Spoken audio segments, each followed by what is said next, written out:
तो प्रिय विद्यार्थी सभी को जय श्री राधे कृष्णा। जैसे कि आप जानते हैं मैं अपने चैनल दिव्यांशी क्लास 96 में लगातार आपको हाई स्कूल गणित एनसीईआरटी सरकारी किताब के अकॉर्डिंग कंटिन्यू करा रहे हैं, जिसमें हमारा अध्याय 13 चल रहा है सांख्यिकी का, जिसमें प्रश्नावली हमारी 13.1 चली, जिसमें 5 सवाल हमने कंप्लीट कर लिए हैं। आज छठे प्रश्न से आगे की ओर सवालों को देखेंगे। आज की वीडियो में लगभग प्रश्नावली को समाप्त करने का प्रयास करेंगे और आप हमारे चैनल दिव्यांशी क्लास 96 लगातार बने रहिए, लाइक और सब्सक्राइब कीजिए। सब्सक्राइब करने से आपको जितने भी नोटिफिकेशन मेरी तरफ से जारी होंगे वो सब आपको प्राप्त हो जाएंगे, जिससे आपका कोई भी जो सवाल होगा वो मिस नहीं होगा, ना ही प्रश्नावली कोई मिस होगी। तो आइए बढ़ते हैं प्रश्न नंबर 6। प्रश्न नंबर 6 है तो दैनिक व्यय रुपए में 100 से 150 रुपये, 150 से 200 रुपये, 200 से 250 रुपये, 250 से 300, 300 से 350 रुपये हैं। और परिवारों की संख्या 4 है, 5 है, 12 है, 2 है, 2 है। क्वेश्चन कह रहा है कि इसमें आप उपयुक्त विधि द्वारा भोजन पर हुआ माध्य व्यय ज्ञात कीजिए। तो भोजन पे 4 परिवार ऐसे हैं जो 100 से 150 रुपये रोज खर्च कर रहे हैं, 5 परिवार इस तरीका से ये दे रखा है। तो आइए इसको हल करते हैं। देखिए परिवारों की संख्या कितनी है, 4 और 5 9, 9 और 12 21, 21 और 4 25। तो टोटल परिवारों की जो संख्या देखिए वो कितनी है, 25 है। अब हम इन दोनों को जोड़ के आधा करेंगे तो ये 125 125 हो जाएंगे, तो 50 का अंतर है। तो यहाँ से ये 175 हो जाएंगे, ये आपके 225 और ये आपके 225, 300, 275 और ये आपके 325। अब आप देखेंगे कि यहाँ इसकी मल्टीप्लाई करेंगे, हम जब मल्टीप्लाई करेंगे इसकी तो ये 125 चौको 500 होंगे, ये 175 पंजे जो होंगे आपके 875 हो जाएंगे। मल्टीप्लाई गुणा करने के बाद आपको 225 की 12 से गुणा करेंगे तो ये आपके देखो 2700 हो जाएंगे, और ये 550 हो जाएंगे, और ये आपके 650 हो जाएंगे। जब इनको जोड़ेंगे आप सिग्मा एफ एक्स, तो ये जो जोड़ आएगा आपका वो 5275 आएगा, यानी 5275 आएगा। अब हमें चाहिए भोजन पर व्यय मान। तो हमारा सूत्र होता है sigma F X over N. तो यहाँ से 52 75 और भाग 25, 25 से भाग करेंगे कि 25 दूनी 50, बचे 2 25 सेकंड 25 और बचे 2 25 सेकंड 25। तो फाइनल 211 रुपये एवरेज आएगा प्रत्येक परिवार का। तो ये क्वेश्चन नंबर जो 6 है वो लगभग कंप्लीट हो जाए। इसका जो फाइनल आंसर है वो 211 रुपये आ चुका है। आइए बढ़ते हैं क्वेश्चन नंबर 7 की ओर।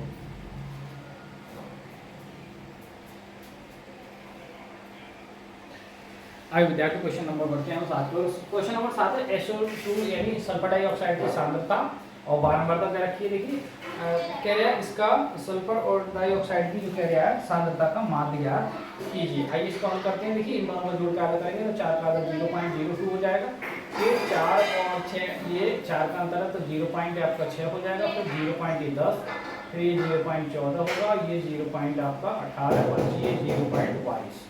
अब इनकी गुणा करेंगे तो 4 दूनी 8 तो 0.08 और 9 छक्का 54 0.54 और 9 ढाई 90 0.90 है, और 14 दूनी 28 0.28, 18 चौक 72 0.72 और 22 दूनी 44 तो 0.44। अब देखिए हम जब इनको जोड़ेंगे सिग्मा एफ एक्स, पहले एन को जोड़ेंगे। एन कितना है, बारंबारता का योग है 4 9 9 4 13 13 13 और 9 22 22 और 2 24 24 4 28 और 2 30। अब इसको जोड़ेंगे तो ये जब जोड़ेंगे हम कर देते हैं तो इसका आएगा 2.96। आप जोड़ के देख लें। और फिर अब वो लिखेंगे SO2 की सांद्रता का मान, सांद्रता का मान पूछ रहा है। तो सूत्र वही sigma F X over N. तो यहाँ से 2.96 भाग जो है वो 30। अब देखिए जब 0 से भाग करें तो ये पॉइंट और इधर हो जाएगा, 0.296 और भाग 3, 3 से भाग करेंगे तो 0. देखिए 0 भाई 2 भाग में जाए तो 2 बार एक संख्या 0 मतलब 3 9 27 और बचे 2 तो लगभग 3 8 24 और आपका फिर 3 6 18। तो ज़्यादा करेंगे तो 0.099 इसको लिख सकते हैं आप PPM। ये फाइनल आंसर मैं आपको इसको इस तरीका से लिखूँ तो SO2 की जो सांद्रता है वो सांद्रता का जो माध्य आ गया वो 0.099 ppm, ठीक है, ये इसको मात्रक है ppm।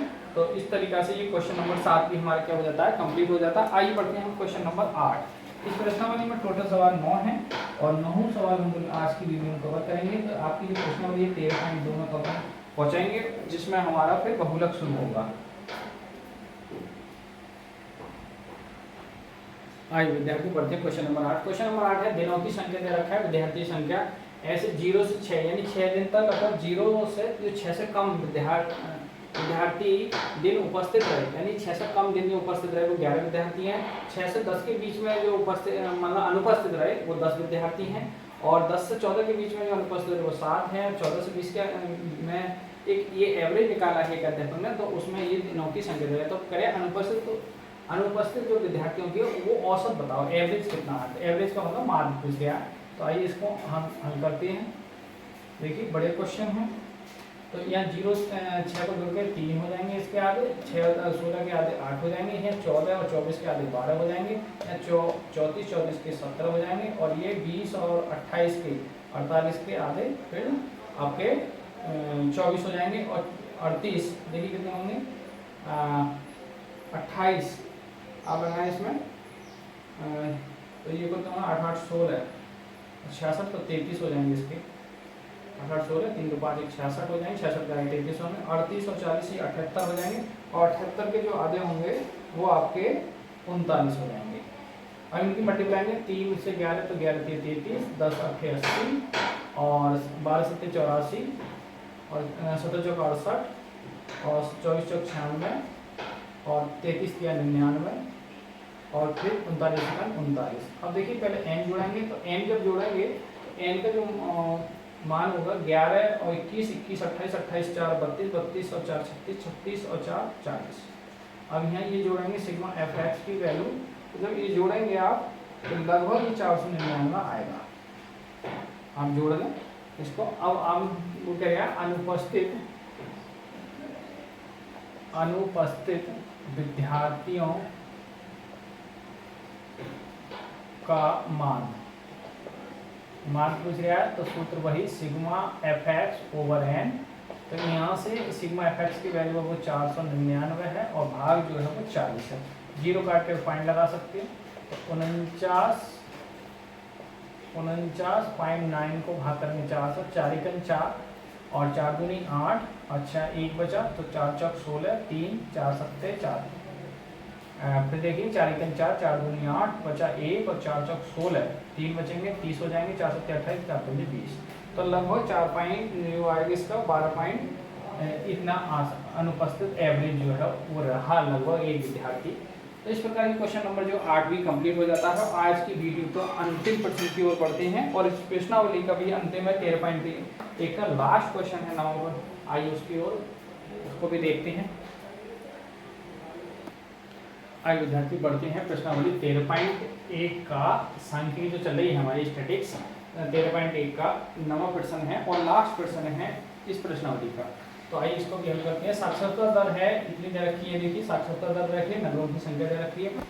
3 नगर ऐसे हैं जिनमें साक्षरता दर 43 से 55 है, 10 नगर ऐसे हैं जिनमें 55 से 65 है, 11 नगर ऐसे हैं 65 से 75 के बीच में है परसेंटेज, और 8 नगर ऐसे हैं 75 से 85, 85 से 95 3 नगर है। तो आइए इसका एवरेज निकालना चाहना है, वो पूछ रहा है साक्षरता दर का माध्य साक्षरता दर ज्ञात कीजिए।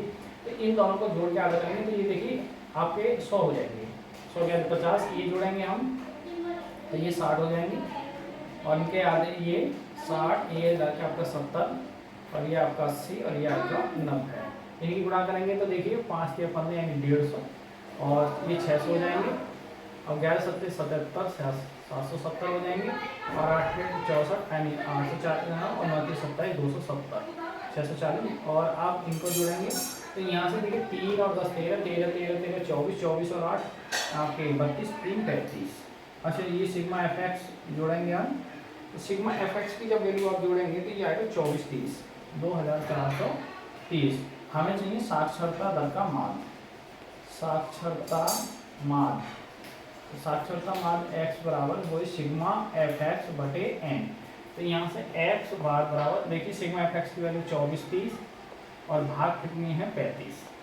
35 से भाग करेंगे, देखिए 7 पंजे 35 और 5 चौक 20 और 8 पंजे 40 और 6 पंजे 30, तो 486 भाग 7 7 से रखेंगे, 7 6 42, आपके बचेंगे 6, तो 7 में 63 आपके 3 और 7 दूनी 4 7 21, 7 21, 7 चौक 28 जा सकते हैं, हाँ 7 चौक 28 बचेंगे जो भी, तो लगभग एवरेज जो है इनका इस तरीका से आ जाएगा। तो आज की वीडियो में जो हमने देखा कि प्रश्नावली जो हमारी 13.1 थी उसमें जो जितने भी 9 सवाल थे वो हमने पूरी तरीका से कवर कर लिए हैं, और नेक्स्ट प्रश्नावली हमारी जो वो 13.2 शुरू होगी बहुलक से संबंधित।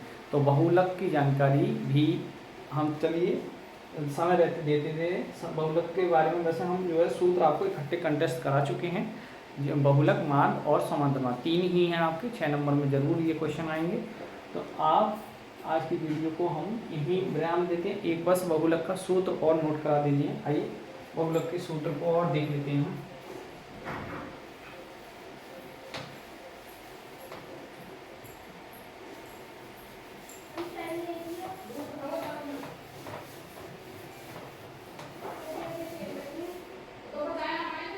देखिए 13.2 प्रश्नावली के लिए ये सूत्र है। 13.2 के लिए ये है बहुलक। अब बहुलक कराएंगे तो बहुलक में क्या होगा, इसका सूत्र होगा आपका L plus F1 minus F0 बटे इंटू F और बटे में 2F1 minus F0 minus F1 sorry. तो ये आपका सूत्र लगेगा यहाँ से, जहाँ L क्या है, निम्न सीमा, बहुलक वर्ग की निम्न सीमा, बहुलक वर्ग की निम्न सीमा, और यहाँ आपका F1 बहुलक वर्ग की आपकी क्या हो जाएगी, यहाँ से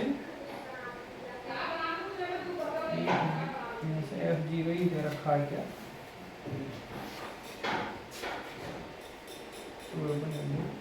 F2 है, थोड़ा सा गलती हुई, हाँ अब सही है।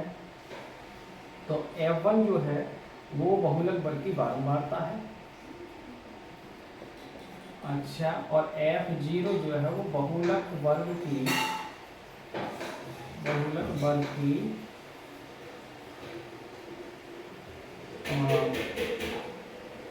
ऊपरी बहुलक वर्ग की ये जो है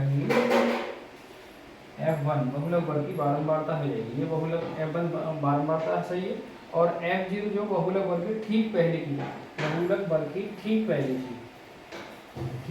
पहले की बारंबारता, और F2 जो है बहुलक वर्ग की ठीक बाद की बारंबारता है,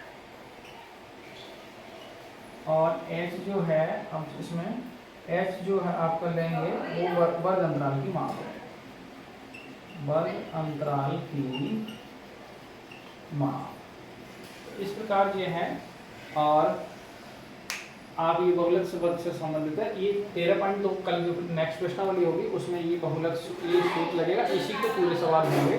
तो आज की वीडियो को यहीं विराम करते हैं। आप हमारे चैनल बेंच के चैनल लगातार कंटिन्यू बने रहिए, और सभी को आज की वीडियो को समाप्त करते हुए सभी को जय श्री राधे कृष्ण, जय हिंद, जय भारत।